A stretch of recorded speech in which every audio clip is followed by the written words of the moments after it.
Subscribe करिए हमारे channel target UP TET CTET को और बेल आइकन को दबाइए। हेलो फ्रेंड्स, मैं रेनू स्वागत करती हूँ आप सभी भावी अध्यापक एवं अध्यापिकाओं का आपके अपने channel target UP TET CTET में। दोस्तों, आज इस वीडियो में हम आपके हिंदी विषय के मोस्ट इंपॉर्टेंट 30 क्वेश्चंस को पढ़ने वाले हैं, जो बहुत ही इंपॉर्टेंट है आपके एग्जाम के लिए। तो चलिए स्टार्ट करते हैं। दोस्तों, प्लीज आप लोग इस वीडियो को अधिक से अधिक शेयर कर दीजिए, जिससे अधिक से अधिक प्रशिक्षु हमसे जुड़ करके इन वीडियोज का लाभ ले पाए। हमारे जितने भी भाई बहन है, हाउस वाइफ है, खासकर जो बहुत ही कम टाइम पाती हैं पढ़ने के लिए, आप सभी लोगों के लिए मैं ऐसे क्वेश्चंस लेकर के आती हूँ जो कहीं ना कहीं किसी न किसी एग्जाम में पूछे गए हैं और बार बार एग्जाम में रिपीट होते हैं। दोस्तों, अगर आप इन क्वेश्चंस को रोज रेगुलर मेरे क्लासेस से पढ़ते हो तो आप लोग की जो तैयारी है वो कम समय में बहुत अच्छी हो जाएगी। तो इसलिए आप सारी वीडियोस को ध्यान से देखा करिए, और इसीलिए मैं हर रात आपके लिए 8 बजे वीडियोस लेकर के आती हूँ। और कोशिश यही रहती है दोस्तों कि आपके लिए बेस्ट से बेस्ट कंटेंट हम लाएं, ताकि आप लोग की जो तैयारी है वो और अच्छी हो और आप सब लोग तैयारी करके अपने सपने को पूरा करें। आपने जो भी सपना देखा दोस्तों। तो चलिए स्टार्ट करते हैं हम क्वेश्चन नंबर 1 से, और आप लोग सारे क्वेश्चंस का आंसर दीजिएगा और लास्ट में ये भी कमेंट करिएगा कि आप लोगों ने कितने क्वेश्चंस के आंसर बिल्कुल सही दिए हैं। तो क्वेश्चन नंबर 1 है, निम्नलिखित में से कौन द्विगुण व्यंजन है? श, छ, ड और ढ। तो यहाँ पर दोस्तों देखिए, जो द्विगुण व्यंजन है, द्विगुण व्यंजन दो ही है, ये ड और ये ढ। तो यहाँ पर आप देखिए ऑप्शन 3 और ऑप्शन 4 दोनों सही है, तो 3 और 4 ऑप्शन डी में दिया है। तो द्विगुण व्यंजन हो गए ड और ढ।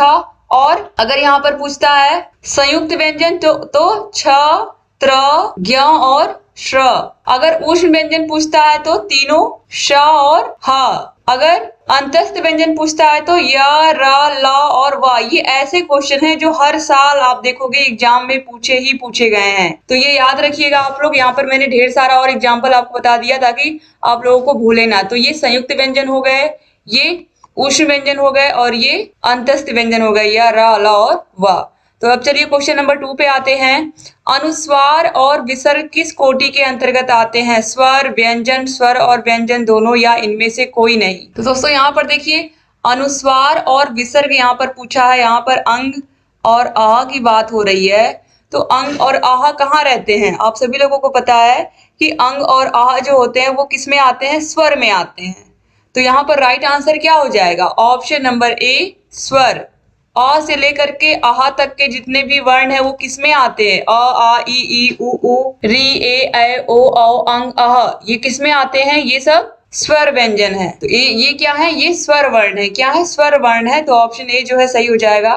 अब क्वेश्चन नंबर 3 पे हम आते हैं। नेता शब्द का स्त्रीलिंग रूप है? नेताइन, नेतानी, नेतन या नेत्री। दोस्तों, जो नेता शब्द होता है, नेता शब्द का जो स्त्रीलिंग होता है वो होता है नेत्री। क्या होता है? नेत्री होता है। याद रखिएगा, नेता शब्द का स्त्रीलिंग नेत्री होता है। जैसे नेता का नेताइन नहीं होता है, क्या होता है? इसका नेत्री होता है। ठीक है। जैसे गायक का क्या होता है? गायक का स्त्रीलिंग क्या होता है? गायिका होता है। और इसी प्रकार से कवि का स्त्रीलिंग क्या होता है? कवित्री होता है। मैंने आप लोगों को बताया है, पिछली वीडियो में बताया था आप लोगों को कि कवि का क्या होता है? कवित्री होता है। ठीक है। तो इस तरीके से यहाँ पर नेता का क्या हो जाएगा? नेत्री हो जाएगा। नेता शब्द का स्त्रीलिंग अगर एग्जाम में पूछता है तो क्या हो जाएगा? नेत्री हो जाएगा। ठीक है। आगे बढ़ते हैं क्वेश्चन नंबर 4 पे। बहु शब्द का बहुवचन रूप क्या होगा? बहु शब्द का बहुवचन, बहुगण, बहुएं, बहुजन या बहुओं। दोस्तों, अगर हम बहु शब्द, बहु क्या है? केवल एक वचन में है। बहु किसी की भी बहु हो सकती है, किसी एक पर्टिकुलर बहु की बात हो रही है यहाँ पर। और जब यहाँ पर बहुवचन हम करेंगे तो आपको पता है हिंदी में दो ही वचन होते हैं, एक वचन और बहुवचन। तो यहाँ पर क्या हो जाएगा? बहु का हो जाएगा बहुएं। तो यहाँ पर ऑप्शन नंबर बी बिल्कुल सही जवाब आप लोग दे रहे हैं। तो ऑप्शन बी जो दोस्तों ये सही हो जाएगा। अब आते हैं हम क्वेश्चन नंबर 5 में, और ये बहुत ही अच्छा क्वेश्चन है। आहर मुख का सही संधि विच्छेद करना है। आहर मुख का सही संधि विच्छेद क्या होगा? आहत धन मुख, अहम धन मुख, अहन धन मुख या आहस धन मुख। दोस्तों, जो आहर मुख है इसका संधि विच्छेद हो जाएगा अहन धन मुख। ऑप्शन नंबर सी जो आप देख रहे हो ये बिल्कुल सही हो जाएगा। अहन धन मुख बराबर आहर मुख। ठीक है। तो यहाँ पर ऑप्शन नंबर सी जो है ये सही हो जाएगा। इसके बाद क्वेश्चन नंबर 6 पे आते हैं। रामायण का सही संधि विच्छेद इनमें से कौन सा है? रामायण शब्द का सही संधि विच्छेद इसमें से कौन सा है पूछा दोस्तों। तो आप लोग ध्यान से देखिए, इसमें यहाँ पर देखिए राम धन आयन, राम धन आयन, राम धन अयन या रामधन अयण। तो दोस्तों यहाँ पर राइट आंसर हो जाएगा ऑप्शन नंबर सी, रामधन अयन। तो यहाँ पर देखिए अ, यहाँ पर म में अ छिपा हुआ है और यहाँ पर अ है, अ और अ मिलकर के आ हो गया है, यहाँ पर दीर्घ स्वर संधि है, तो रामधन अयन मिलकर के रामायण हो गया यहाँ पर। तो यहाँ पर ऑप्शन सी जो है ये क्या हो जाएगा, सही हो जाएगा। अब इसके बाद क्वेश्चन नंबर 7 पे आते हैं। निम्नलिखित में से कौन द्वंद्व समास नहीं है? इनमें से कौन सा द्वंद्व समास नहीं है? तो द्वंद्व समास में आप सभी लोगों को पता है कि जो द्वंद्व समास होता है इसमें क्या होता है, इसमें दोनों की वैल्यू क्या होती है, सेम होती है, यानी कि दोनों जो शब्द होते हैं उनकी कोई ना कोई अपने आप में दोनों की बराबर वैल्यू होती है। जैसे कि खट्टा मीठा, अपने आप में खट्टा अलग स्वाद होता है, मीठा अलग स्वाद होता है। इसी प्रकार से दिन और रात, भाई और बहन, ये अपने आप में क्या है, अपने आप में अलग अलग है, ठीक है। और उसके बाद देखिए खान पान, तो ये भी खाना और पीना क्या है, दोनों अलग अलग चीजें हो गई ना। तो जल वायु, जल और वायु, इसमें भी क्या है, दो शब्द है, जल और वायु। लेकिन यहाँ पर देखिए शताब्दी, शताब्दी हम किसको कहते हैं, 100 वर्षों के समूह को क्या कहते हैं, शताब्दी कहते हैं। तो यहाँ पर ये जो है ये इसमें क्या है, इसमें द्वंद्व, इसमें द्विगु समास है। इसमें क्या है, इसमें शताब्दी में द्विगु समास है, ना कि द्वंद्व समास। तो यहाँ पर ऑप्शन नंबर डी जो है इसमें द्वंद्व समास नहीं है, बाकी सब में द्वंद्व समास है, ठीक है।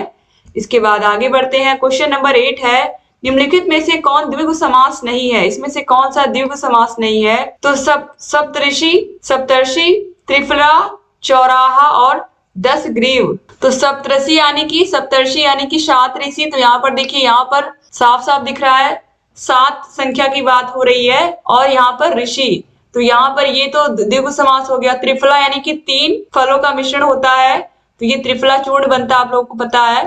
तो ये भी, इसमें भी देखिए 3 शब्द आ रहा है। फिर यहाँ पर देखिए चौराहा, 4 राहों का समूह, तो ये तीनों ही द्विगु समास है। अगर यहाँ पर 10 ग्रीव की बात करें तो दोस्तों 10 ग्रीव का यानी कि 10 सिर है जिसके, अर्थात कौन, रावण। तो यहाँ पर ये तीसरा अर्थ दे रहा है, ये किसके बारे में बता रहा है, रावण के बारे में बता रहा है, ठीक है।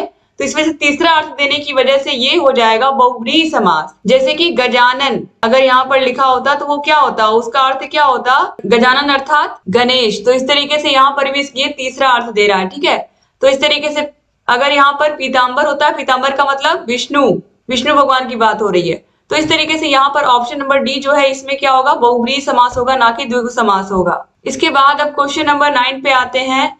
इसमें से कौन सी वर्तनी बिल्कुल शुद्ध है? आजीविका, परलौकिक, परलेखिक या पारलौकिक, इसमें से कौन सा सही लिखा हुआ है शब्द? दोस्तों आप लोग को साफ साफ दिख रहा है, ऑप्शन नंबर ए जो है आजीविका, ये बिल्कुल सही लिखा हुआ है। तो ऑप्शन ए जो है ये सही हो जाएगा। परलौकिक नहीं बल्कि क्या होता है, पारलौकिक होता है, पारलौकिक होता है, ठीक है। तो यहाँ पर ऑप्शन नंबर ए जो है ये बिल्कुल सही जाएगा, आजीविका हम ऐसे ही लिखते हैं, ठीक है। इसके बाद अब क्वेश्चन नंबर 10 पे आते हैं। इनमें से कौन सी वर्तनी सही लिखी है, इनमें से कौन सा शब्द है बिल्कुल सही लिखा हुआ है? तो निवृत्ति कैसे लिखते हैं? तो निवृत्ति यहाँ पर देखिए ऑप्शन ए, बी, सी और डी, यहाँ पर तीनों में, चारों में लिखा हुआ है, तो कौन सा जो है वो बिल्कुल सही है? तो यहाँ पर दोस्तों देखिए जो निवृत्ति है ये सबसे सही लिखा गया है ऑप्शन नंबर ए में। निवृत्ति ऐसे ही लिखते हैं, बिल्कुल सही लिखा हुआ है, ऑप्शन नंबर ए जो है ये सही हो जाएगा। निवृत्ति बिल्कुल सही लिखा हुआ है, तो ऑप्शन ए सही हो जाएगा। अब इसके बाद क्वेश्चन नंबर 11 पे आते हैं। पंछी शब्द है तत्सम, तद्भव, देशज या विदेशज। तो पंछी शब्द कैसा है? पंछी को हम क्या कहते हैं? पंछी जो उड़ते हैं, पंछी जो उड़ते हैं उनको हम क्या कहते हैं? शुद्ध रूप में पक्षी कहते हैं। जैसे हमारे देश का राष्ट्रीय पक्षी क्या है? मोर है। तो पक्षी, अब पक्षी जो है ये शुद्ध रूप है, ये तत्सम रूप है। लेकिन जो पंछी है ये इसका बिगड़ा हुआ रूप है, अर्थात ये तद्भव है। क्या है? तद्भव है। तो यहाँ पर आप देखिए ऑप्शन नंबर बी जो है तद्भव, ये क्या हो जाएगा? सही हो जाएगा, ठीक है। पंछी शब्द क्या है? तद्भव शब्द है। तो यहाँ पर ऑप्शन बी याद रखिएगा, ये पक्षी का बिगड़ा हुआ रूप है, पंछी, ठीक है। इसके बाद क्वेश्चन नंबर 12 पे आते हैं। रेडियो शब्द है तत्सम शब्द, तद्भव शब्द, देशज या फिर विदेशज। तो यहाँ पर देखिए जो रेडियो शब्द दोस्तों ये एक विदेशी शब्द है, तो ऑप्शन बी जो है, ऑप्शन डी जो है ये सही हो जाएगा। दोस्तों जो विदेशज शब्द होते हैं वो कैसे होते हैं? जो दूसरे देशों से हमारे देश में आए हैं, चाहे वो अरबी शब्द हो, फारसी हो, तुर्की हो, अंग्रेजी हो, पुर्तगाली हो, ये सब दूसरी भाषाओं से हमारे देश में ये शब्द आए हैं। तो रेडियो क्या है? विदेशज शब्द है, यानी कि विदेश से आया हुआ है, विदेशी भाषा का। अब क्वेश्चन नंबर 13 है। निम्नलिखित वाक्य में विधेय कौन है? इस कक्षा का सर्वश्रेष्ठ धावक धर्मेंद्र प्रतियोगिता में भाग लेगा। तो यहाँ पर दोस्तों होगा भाग लेगा, ठीक है। तो यहाँ पर देखिए इस वाक्य में हमें विधेय ढूंढना है। तो देखिए इस कक्षा का सर्वश्रेष्ठ धावक धर्मेंद्र प्रतियोगिता में भाग लेगा। तो यहाँ पर देखिए इसमें से विधेय कौन सा है, इस कक्षा का सर्वश्रेष्ठ धावक धर्मेंद्र, सर्वश्रेष्ठ धावक धर्मेंद्र या फिर प्रतियोगिता में भाग लेना। तो यहाँ पर देखिए दोस्तों जो विधेय होता है इसका मतलब क्या होता है, सबसे पहले ये समझिए। जो विधेय होता है दोस्तों ये क्या होता है, यह वाक्य के उद्देश्य के विषय में बताता है। तो यहाँ पर देखिए धर्मेंद्र का उद्देश्य क्या है, प्रतियोगिता में भाग लेना ना। तो यहाँ पर क्या हो जाएगा, तो इसमें जो विधेय है वो साफ साफ आपको दिख रहा है कि वो क्या करना चाह रहा है, करना क्या चाह रहा है, उसका उद्देश्य क्या है। तो विधेय यही बताता है कि वो व्यक्ति करना क्या चाह रहा है, उसका उद्देश्य क्या है। तो उसमें साफ साफ दिख रहा है कि जो धर्मेंद्र है वो प्रतियोगिता में भाग लेना चाहता है। तो प्रतियोगिता में भाग लेना ये क्या हो जाएगा, विधेय हो जाएगा, यही उद्देश्य हो जाएगा। तो यहाँ पर ऑप्शन नंबर डी जो है प्रतियोगिता में भाग लेना, ये इस वाक्य का विधेय है, ठीक है। ऑप्शन नंबर डी जो है सही हो जाएगा। इसके बाद अब क्वेश्चन नंबर 14 पे आते हैं। जो काम तुम्हें दिया गया है उसे देखो, वाक्य में किस अर्थ की व्यंजना कराई जा रही है, संदेश, विषेद भाव, आज्ञा या फिर प्रश्न। दोस्तों साफ साफ दिख रहा है कि जो काम तुम्हें दिया गया है उसे देखो। यहाँ पर साफ साफ दिख रहा है कि इसमें क्या दिया जा रहा है, ऑर्डर दिया जा रहा है। ऑर्डर मतलब आज्ञा दी जा रही है।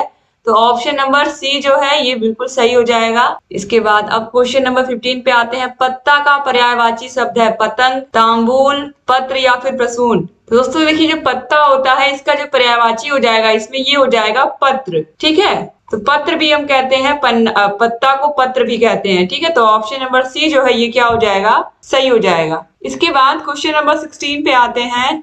विद्वान का पर्यायवाची शब्द है मनीषी, पाषाण, महापुरुष या फिर लेखक। विद्वान का पर्यायवाची लेखक नहीं होगा, महापुरुष भी नहीं होगा, और पाषाण मतलब क्या होता है, बहुत ही पुराना समय, जिसे पाषाण काल, पाषाण मतलब पत्थर होता है, तो ये भी नहीं होगा। तो यहाँ पर मनीषी जो है ये इसका मतलब विद्वान होता है। तो ऑप्शन नंबर ए जो है ये सही हो जाएगा। इसके बाद क्वेश्चन नंबर 17 पे आते हैं। निम्नलिखित में से गण का अर्थ नहीं है मनुष्य, पक्षी, तीन वर्णों का समूह या फिर भूत प्रेत। दोस्तों यहाँ पर आप देखिए जो यहाँ पर ऑप्शन नंबर बी जो है पक्षी, गण का अर्थ पक्षी नहीं होता है, बाकी सब होता है, ठीक है। तो याद रखिएगा पक्षी नहीं होता है गण का अर्थ। तो यहाँ पर ऑप्शन बी जो है पक्षी ये सही हो जाएगा।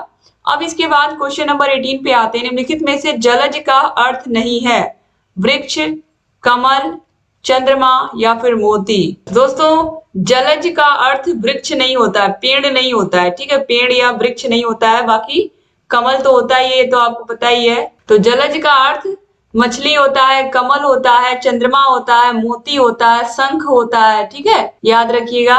तो यहाँ पर ऑप्शन ए जो है ये जलज का पर्यायवाची अर्थ नहीं है, बाकी सब हैं। इसके बाद क्वेश्चन नंबर 19 पे आते हैं। जिसका उसके वाणी पर पूर्ण अधिकार हो उसे हम क्या कहते हैं, यानी कि जो अपनी वाणी पर पूरा अधिकार रखता है, जो बहुत सोच समझ कर बोलता है, उसको हम क्या कहते हैं, वाणीश्वर, वाचस्पति, वाणीहर्ता या इनमें से कोई नहीं। तो जिसका उसकी वाणी पर, उसके शब्दों पर, उसके बोले हुए वाक्यों पर पूरा अधिकार होता है उसको हम कहते हैं वाचस्पति। क्या कहते हैं, वाचस्पति। तो ऑप्शन बी जो है ये क्या हो जाएगा, सही हो जाएगा। इसके बाद क्वेश्चन नंबर 20 पे आते हैं। जो दो भाषाएं जानता है उसे क्या कहते हैं, द्विभाषी कहते हैं, समभाषी कहते हैं, दुभाषिया कहते हैं या द्विभाषी कहते हैं। दोस्तों जो दो भाषाएं जानता है उसे हम कहते हैं दुभाषिया। क्या कहते हैं, दुभाषिया कहते हैं, द्विभाषी नहीं कहते हैं। याद रखिएगा यही छोटी छोटी गलतियां होती है जो आप एग्जाम में कर देते हो और आपका एक नंबर आसानी से कट जाता है।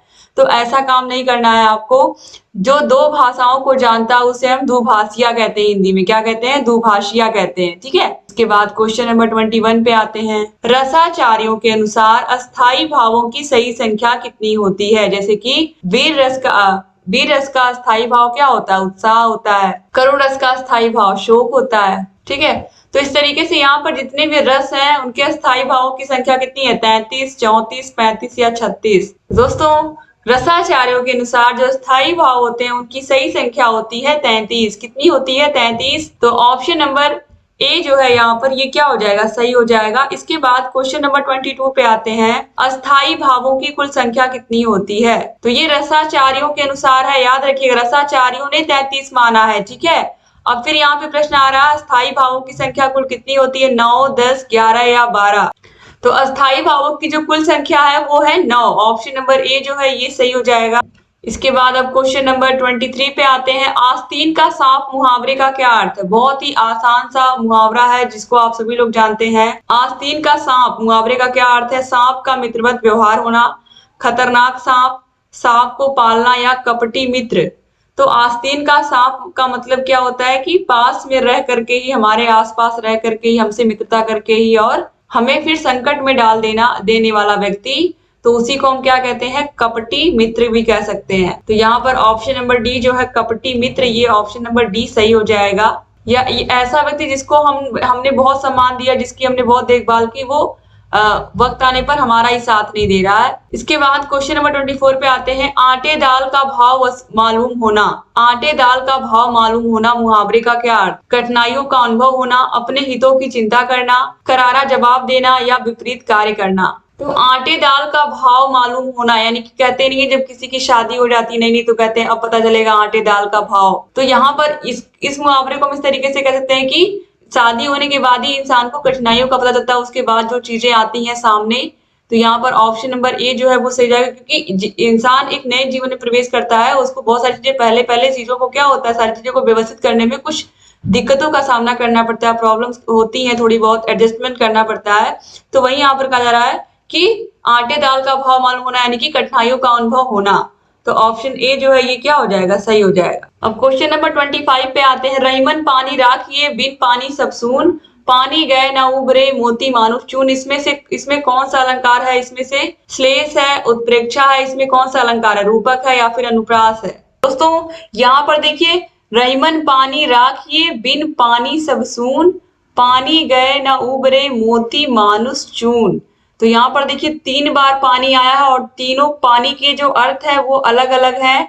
तो यहाँ पर आप देखिए, एक बार पानी की तुलना मोती से की गई है, एक बार पानी की तुलना व्यक्ति की इज्जत से की गई है और एक बार पानी की तुलना चूने से की गई है। ठीक है, तो इस तरीके से यहाँ पर 3 तरीके से इसका अर्थ बताया गया है इस पूरे के पूरे दोहे में। तो यहाँ पर देखिए ऑप्शन नंबर ए जो है श्लेष अलंकार, ये क्या हो जाएगा? सही हो जाएगा। जब काव्य में प्रयुक्त किसी शब्द के प्रसंगानुसार एक से अधिक अर्थ होते हैं तो वहां पर क्या होता है? श्लेष अलंकार होता है। क्योंकि यहाँ पर पानी शब्द का 3 प्रकार से अर्थ है, एक मोती, दूसरा इज्जत और तीसरा क्या है? तीसरा क्या है यहाँ पर? चूना। तो मोती, मनुष्य की इज्जत और चूना, 3 चीजों से तुलना की गई है, तो ऑप्शन ए जो है सही हो जाएगा। अब इसके बाद क्वेश्चन नंबर 26 है। इसमें यहाँ पर देखिए इसमें कौन सा अलंकार है पूछ रहा है। संदेशन ही मधुबन कूप भरे, संदेशों से ही जो मधुबन के कूप थे वो क्या हो गए? भर गए। इस तरीके से यहाँ पर वर्णन किया जा रहा है कि संदेशों से जो कुएं थे वो कुएं सिर्फ और सिर्फ संदेशों से भर गए। तो यहाँ पर क्या किया जा रहा है? यहाँ पर अतिशयोक्तिपूर्ण वर्णन किया जा रहा है, बहुत बढ़ा चढ़ा करके कहा जा रहा है कि संदेशों से जो बगीचा है उसके जितने भी कूप यानी कि कुएं थे वे क्या हो गए? कुएं भर गए। तो यहाँ पर ऑप्शन नंबर डी जो है ये सही हो जाएगा। कितना अतिशयोक्तिपूर्ण वर्णन यहाँ पर किया जा रहा है, आप देख सकते हो। इसके बाद अब क्वेश्चन नंबर 27 पे आते हैं। कवि वचन सुधा नामक पत्रिका के प्रमुख संपादक कौन थे? कवि वचन सुधा बहुत इंपॉर्टेंट प्रश्न है दोस्तों ये। इस पत्रिका के प्रमुख संपादक कौन थे? हजारी प्रसाद द्विवेदी, रामचंद्र शुक्ल, भारतेंदु हरिश्चंद्र या फिर महावीर प्रसाद द्विवेदी। दोस्तों जो कवि वचन सुधा नामक पत्रिका है इसके प्रमुख संपादक भारतेंदु हरिश्चंद्र जी थे और ये बहुत ही इंपॉर्टेंट क्वेश्चन है, कई बार एग्जाम में पूछा जा चुका है, तो ऑप्शन सी सही हो जाएगा। अब इसके बाद क्वेश्चन नंबर 28 पे आते हैं। सरस्वती नामक पत्रिका के संपादक, ये भी इंपॉर्टेंट प्रश्न है, कौन थे? भारतेंदु हरिश्चंद्र। तो अभी आपने देखा ये किसके हैं? ये कवि वचन सुधा नामक पत्रिका के संपादक थे। तो महावीर प्रसाद द्विवेदी, प्रेमचंद या फिर चंद्रधर शर्मा गुलेरी। दोस्तों सरस्वती नामक पत्रिका के जो संपादक थे वो थे Mahavir Prasad Dwivedi. Option number B जो है दोस्तों ये सही हो जाएगा। महावीर प्रसाद द्विवेदी जी सरस्वती नामक पत्रिका का संपादन करते थे। सरस्वती पत्रिका का संपादन कौन करते थे? तो याद रखिएगा महावीर प्रसाद द्विवेदी, ऑप्शन बी सही हो जाएगा। अब क्वेश्चन नंबर 29 पे आते हैं। सरस्वती सम्मान किस संस्था द्वारा प्रदान किया जाता है? मध्य प्रदेश सरकार, के बिरला फाउंडेशन, साहित्य अकादमी या फिर उत्तर प्रदेश सरकार। सरस्वती सम्मान किस संस्था के द्वारा प्रदान किया जाता है यहाँ पर पूछा है। दोस्तों ये जो सम्मान है सरस्वती सम्मान, ये के बिड़ला फाउंडेशन के द्वारा चलाया जाता है। तो ऑप्शन बी जो है ये सही हो जाएगा। अब इसके बाद हम लास्ट क्वेश्चन पर आते हैं। उम्मीद करती हूँ कि आप लोगों ने सारे क्वेश्चंस को अच्छे से अभी तक देखा होगा, जितने क्वेश्चंस आप लोगों ने देखे, और ये क्वेश्चन भी अच्छे से देखिएगा दोस्तों। उम्मीद करती हूँ कि आप लोगों को वीडियोस अच्छी लग रही होंगी। ये पूरी सीरीज हम चला रहे हैं सारे विषयों की, ताकि आप लोगों की किसी भी एग्जाम की तैयारी आप कर रहे हो, आपकी तैयारी बेहतर हो और आप सभी लोग एग्जाम में बेहतर स्कोर करें दोस्तों। और जितने भी लोग वीडियो को देख रहे हैं, एक बार फिर से मैं रिक्वेस्ट कर रही हूँ आप सभी से दोस्तों कि प्लीज इस वीडियो को जरूर शेयर करिएगा, और वीडियो शुरू होने से पहले शेयर कर दिया करें, जिससे आप सभी के आसपास के आपके मित्र मंडली, आपके भाई बहन सब लोग साथ में आकर के इन वीडियोस को देखें और आप सभी लोग इन वीडियोस का लाभ ले पाए। अब क्वेश्चन नंबर 30 देखते हैं। कबीर सम्मान किस संस्था द्वारा प्रदान किया जाता है? जो कबीर सम्मान है ये कौन सी संस्था प्रदान करती है? साहित्य अकादमी, बिहार सरकार, मध्य प्रदेश सरकार, या इनमें से कोई नहीं? कौन सी संस्था है जो कबीर सम्मान देती है? दोस्तों यहाँ पर राइट आंसर हो जाएगा option number C, Madhya Pradesh सरकार, एमपी गवर्नमेंट ये देती है कबीर सम्मान, याद रखिएगा, एमपी गवर्नमेंट। ठीक है, इस तरीके से दोस्तों यहाँ पर आपने टोटल 30 क्वेश्चंस कर लिए। उम्मीद करती हूँ कि वीडियो आपको पसंद आई होगी। वीडियो अच्छी लगी तो वीडियो को लाइक करिएगा, और अगर चैनल को सब्सक्राइब नहीं किया अभी तक तो प्लीज सब्सक्राइब भी कर दीजिए। बगल में घंटी का निशान होगा उसको भी प्रेस कर दीजिएगा, ताकि अधिक से अधिक हमारी target UP TET CTET family है वो और बड़ी हो, और हमारे भाई बहन जुड़े और जितनी वीडियोस हम बना रहे हैं उनका लाभ लें। क्योंकि यहाँ पर हमारी कोशिश यही होती है कि आप लोग की तैयारी बेहतर से बेहतर कराई जाए, और जिससे कि आप सभी लोग अपने अपने एग्जाम में बेहतर स्कोर करके आए, और जो आपने सपने देखे हैं, आपके माता पिता ने जो सपने देखे हैं दोस्तों, वो सभी सपने पूरे हों। और इन्हीं शुभकामनाओं के साथ वीडियो को मैं खत्म करती हूँ दोस्तों। फिर मैं वीडियो लेकर के आऊंगी आप लोग के लिए। इस वीडियो को जरूर शेयर कर दीजिएगा और चैनल को जरूर सब्सक्राइब कर लीजिएगा। तो डिस्क्रिप्शन बॉक्स, कमेंट बॉक्स में आपको सारे विषयों की वीडियोस की लिंक मिल जाएगी। Thank you so much video को पूरा देखने के लिए। जय दोस्तों।